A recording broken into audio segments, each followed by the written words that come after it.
Patrick Connor of QueensburyRules.com here with another episode of Boxing with the Beard. If you watched the first two episodes, then you know what this show's about, and it's just me doing previews or in this show a recap of this past weekend's action.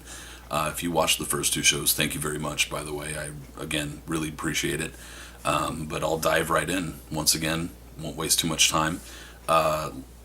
During the preview show for this weekend, I mentioned that Yuri Foreman was fighting once again, and he did, and he won a unanimous decision at the Roseland Ballroom in New York City. I haven't been able to see video of that or the other fight that I mentioned, which was Gabriel Bracero versus Pablo Miranda. No video of that either that I've seen. But Bracero also won that fight, as I thought he would. Miranda's kind of a stepping stone type of guy, and Bracero won a unanimous decision. And also another fight card that I brought up and talked about, I also haven't been able to find video of, even though I've looked, and that was the Televisa card. But I actually did read a recap in Spanish about what happened, and basically Antonio Lozada was fighting Jorge Pimentel on that card, and Lozada won 9th round TKO. Actually, what wound up happening in that fight was that Pimentel bowed out right before the 10th round started because the referee had said that he thought his jaw was broken. So, needless to say, probably a good decision in that one. Pimentel, as I said before, was kind of a journeyman type of guy. I don't think that anybody who was paying attention to that fight card thought that Pimentel was going to win that fight. And the fight that proved to be a bit more exciting, according to the reports, was Adrian Estrada versus Arturo Camargo. And that just wound up being a more exciting fight, according to the report. It was pretty back and forth, although Estrella wound up knocking down Camargo a couple times before stopping him in the 9th round. Apparently it was just a bit too much punishment by that point, and Estrella moves forward. And I'd also spoken about the Friday Night Fights, ESPN2 Friday Night Fights card. I had talked a little bit about Jonathan Maicello, the Peruvian fighter. I guess Peru is kind of down another fighter after that showing. I expected a little bit more from him, but maybe I also kind of just underrated Rustam Nagaev. I just hadn't really remembered seeing him apply that type of pressure, but perhaps, like I said, I also kind of overrated Maicello based on what I'd seen.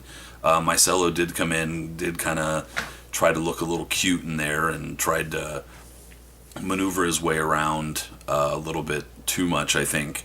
But Nagaev applied a lot of pressure, good pressure, steady pressure, went to the body, and then finally wound up finishing the bout when Maicello was looking pretty done. In the 8th round, he landed, Nagaev, that is, landed a right hand that just put him down. It looked like Maicello was going to try to get up, but he was basically pushed back down by the referee. I think it was Jack Reese.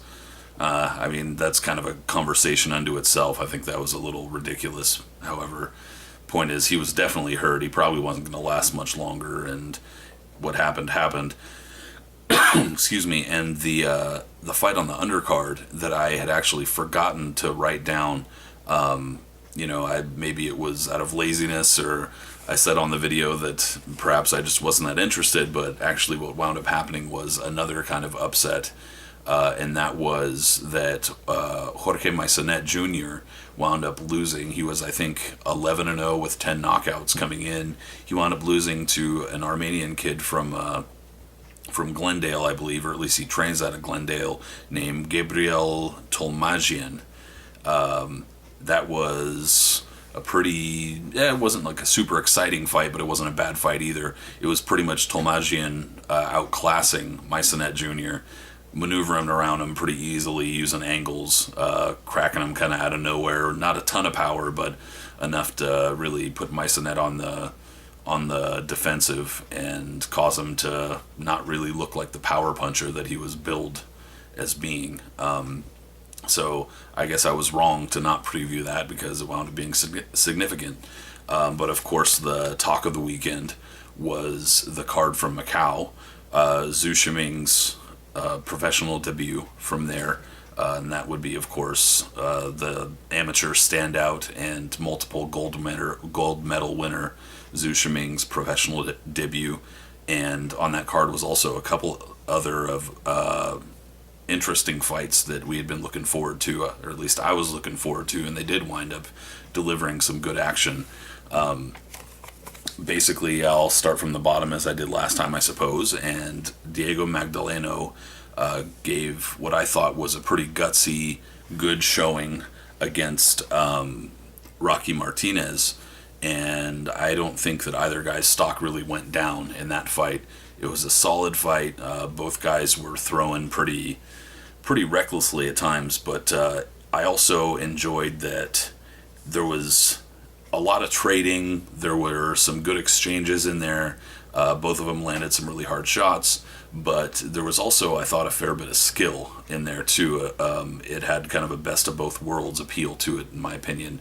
I actually thought that Rocky Martinez was making a lot of subtle adjustments that the HBO crew, the older HBO crew, this time they kind of switched things up in terms of who the crew was, brought back George Foreman and whatnot.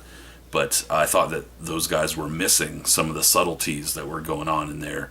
Rocky Martinez was really, he was adjusting very slightly with his feet, and Magdaleno was just kind of skipping around. I thought that he had success when he was mixing the movement with the fighting, which he did in, I want to say, like the 6th through 8th or 9th rounds.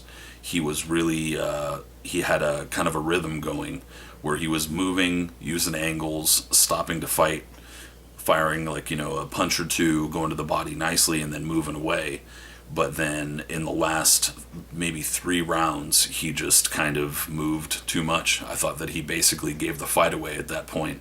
Martinez was landing right hands more than the HBO crew was letting on. He was kind of clipping them. He wasn't really catching them really solid with many of them, but it was apparently enough to make Magdaleno start to kind of tire down the stretch, and it was a good fight. It was a solid fight. I agreed with the decision. I wouldn't have been terribly offended had Magdaleno gotten it, but I thought Martinez pulled it out down the stretch, as the judges did apparently. I was actually fairly surprised and pleasantly surprised by the co-main event. Brian Viloria lost his flyweight belts to Juan Francisco Estrada, and I thought that was just pretty much not exactly a brilliant showing by Estrada, but a really smart, just correct game plan from him. I thought he did a lot of things in there that were surprising, and really he did well. Viloria, it's kind of tough to tell with him sometimes. I think that maybe I was a bit distracted by the fact that he looked so good against Hernan Marquez in his last fight on Wealth TV. I thought that was just about the best that I had ever seen Viloria look. And, it looked like, for a little guy, I think he's 33. He's either 32 or 33. And the point is that for a guy that's under, featherweight, roughly, those guys don't tend to have very long careers. They burn out quickly. When they get to their early 30s, that's usually considered fairly old for a little guy. And it looked to me, after the Marquez fight, that he was going to be coming out kind of with a renewed vigor. And as I was just saying, it's kind of tough to say with him. As I was saying to Adam Abramowitz, who runs SaturdayNightBoxing.com, he gets really stuck between styles sometimes, and I'd kind of brought that up a little bit in the preview video.